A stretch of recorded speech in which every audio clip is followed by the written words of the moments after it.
All right, so today we're diving into something that I know can be kind of a mixed bag for a lot of people. Networking. Yeah, it can be a little intimidating. Yeah, you've sent us some really interesting articles and research on how emotional intelligence can actually transform how we approach networking. It's fascinating how we often think of networking as this purely social skill, but there's a powerful cognitive and emotional element at play that we often don't consider. Right. And that's where things get interesting for this deep dive. We're going to kind of unpack how understanding your own emotions and the emotions of others can actually make networking feel less like, well, less like a necessary evil and more like a genuine way to build relationships that can benefit your career. Because let's face it, a statistic that always blows my mind is that something like 85% of jobs are filled through networking, not job boards, not applications, connections. It's true, and it makes sense when you think about it. Hiring managers are often just inundated with applications these days. A personal recommendation or referral carries a lot more weight because it comes with that built-in trust. That makes sense. Yeah. But I know for a lot of us, the idea of walking into a room full of strangers and trying to network sends chills down our spines. I can understand that. Yeah, it can feel forced, inauthentic, even a little manipulative at times. Absolutely, and that's really where emotional intelligence comes in. Instead of approaching networking as this transaction, like you're trying to extract something from someone, it becomes about building genuine connections based on mutual understanding and respect. Okay, so how do we actually do that? What does emotional intelligence look like in action at, say, a networking event? Well, think of emotional intelligence as having four key domains: self-awareness, self-management, social awareness, and relationship management. They all play a crucial role in making you a better networker. Okay, let's break those down. Starting with self-awareness. How does understanding my own emotions make me a better networker? I think before you even step into that networking event, take a moment to check in with yourself. What are your goals for this event? What are you hoping to achieve? And just as importantly, how are you feeling? Are you nervous, excited, drained from a long day? So you're saying that simply acknowledging my emotional state can help me be more intentional and less reactive in my interactions. Exactly. If you know you tend to get flustered in social situations, for example, you can prepare some conversation starters ahead of time. Or if you're feeling drained, you might limit yourself to a few meaningful conversations instead of trying to work the entire room. That's such a good point. Yeah. I know when I'm feeling drained, I can come across as, well, not my best self. And that's self-management in action, recognizing those energy levels and adjusting your approach accordingly. Okay, so we've got self-awareness and self-management. What about social awareness? How does that play into networking? This is all about reading the room, tuning into the emotions of others. Are people engaged? Are they feeling rushed? Are they open to conversation? So it's about picking up on those subtle cues and adjusting my approach based on the vibe I'm getting. Precisely. For instance, imagine you're at a networking event and you spot someone standing alone looking a bit lost. Now, you could barge in with your elevator pitch, but that might not be the best approach. Yeah, that could come across as a bit aggressive, especially if they're feeling overwhelmed or introverted. Right. Instead, you might approach them with a friendly smile and a simple question like, "So how are you finding the event so far?" That opens the door for a more genuine conversation and allows you to gauge their energy and receptiveness. It's almost like approaching networking with a sense of curiosity rather than an agenda. Exactly. And that leads us to the final domain, relationship management, which is all about nurturing those connections you make. And that's where those other emotional intelligence skills that we talked about come in, like active listening and empathy. It's not just about collecting business cards or contacts. It's about really building rapport and showing genuine interest in the people that you meet. It's funny. I was reading one of the articles you sent about how mirroring someone's body language can actually create a sense of connection. And I'm not talking about mimicking their every move, but subtly aligning your posture or gestures. It sounds a little strange, I know. But the research suggests that it can make people feel more at ease. Yeah, and it goes back to that idea of social awareness. When you're attuned to the other person's nonverbal cues, you can create a sense of harmony and understanding. But how do you do that without feeling like you're putting on an act? Yeah, it's not about being fake or anything like that. It's about finding that authentic connection point. For example, if the person you're talking to is leaning forward, engaged in the conversation, you might naturally mirror that posture to show that you're present and interested. I can see how that would create a sense of flow in the conversation. It's Yeah. almost like a dance where you're responding to each other's cues. Exactly. And that brings us to one of the most powerful tools in the emotional intelligence toolkit, Empathy. I'm guessing this goes beyond just smiling and nodding. What does empathy actually look like in a networking context? It's about truly trying to understand the other person's perspective, their motivations, and their challenges.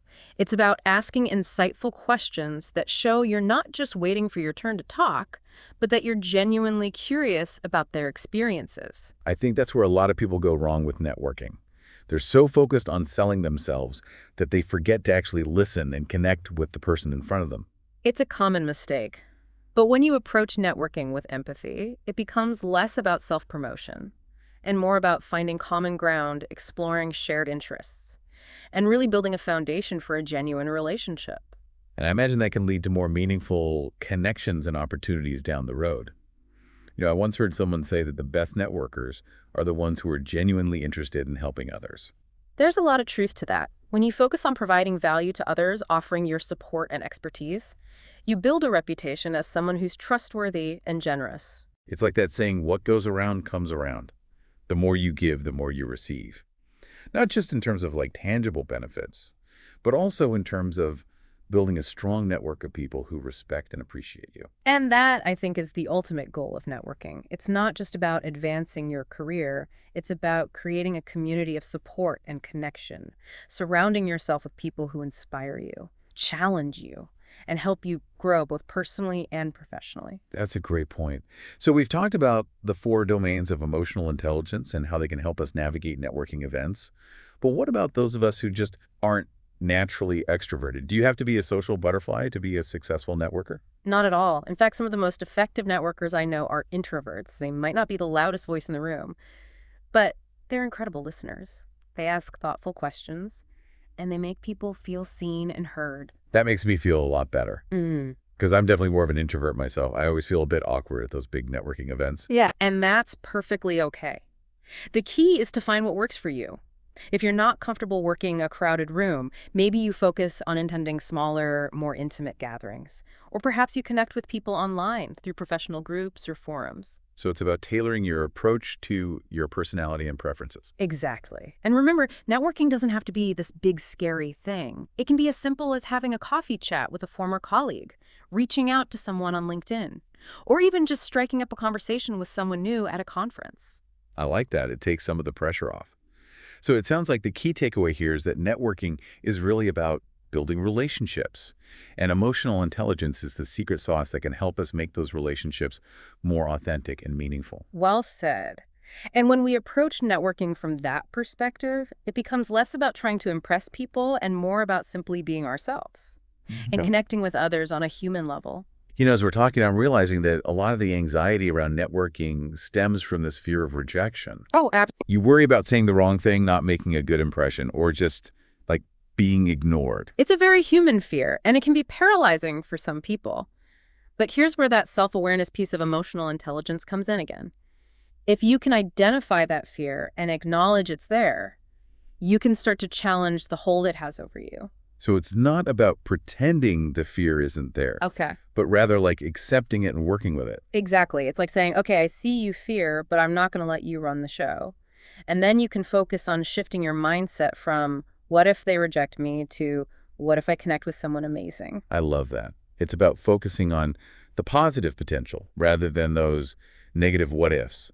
But what about those situations where you do face rejection? I mean, it's bound to happen at some point, right? Of course, not every interaction is going to lead to a lasting connection, but that's okay. It's part of the process. And this is where self-management comes in. It's about not taking that rejection personally and instead viewing it as an opportunity to learn and grow. Do you have any tips for bouncing back from those moments? It can be so deflating to feel like you've put yourself out there and it didn't go anywhere. One thing that can be helpful is to reframe the experience. Instead of seeing it as a failure, try to see it as data. What can you learn from this interaction? Was there something you could have done differently, or was it simply a case of not being the right fit at that particular time? So it's about turning those setbacks into stepping stones. Precisely. And remember, networking is a long game. Building those meaningful relationships takes time and effort. It's about consistency and persistence, even when you face rejection. Okay, I'm feeling a lot more empowered to approach networking with a sense of purpose and even excitement. But before we wrap up this deep dive, I have one more question. What's the best way to follow up with someone after a networking event? I always struggle with finding the right balance between staying top of mind and coming across as pushy or desperate. It's a delicate balance for sure. The key is to personalize your follow-up and make it meaningful. Instead of just sending a generic, nice to meet you message, refer back to something specific that you discussed. Maybe you talked about a shared interest or they offered you some advice. So it's about showing them that you are actually listening and that you know their insights resonated with you. Exactly. And don't be afraid to offer something of value in return. Maybe you have an article you think they'd find interesting or, someone who might be able to help them with a project. Networking is a two-way street, remember? Right. It's about creating those mutually beneficial relationships. Well, I think we've covered a lot of ground today. From understanding the 4 domains of emotional intelligence to practical tips for navigating networking events and even bouncing back from rejection.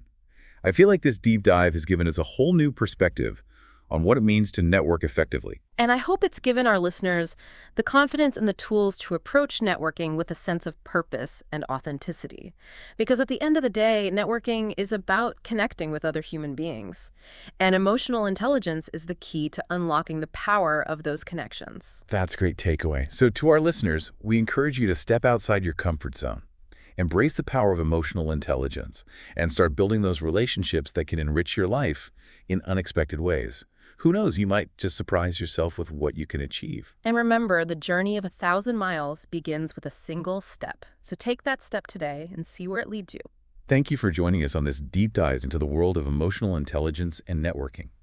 Until next time, keep learning, keep connecting, and keep growing.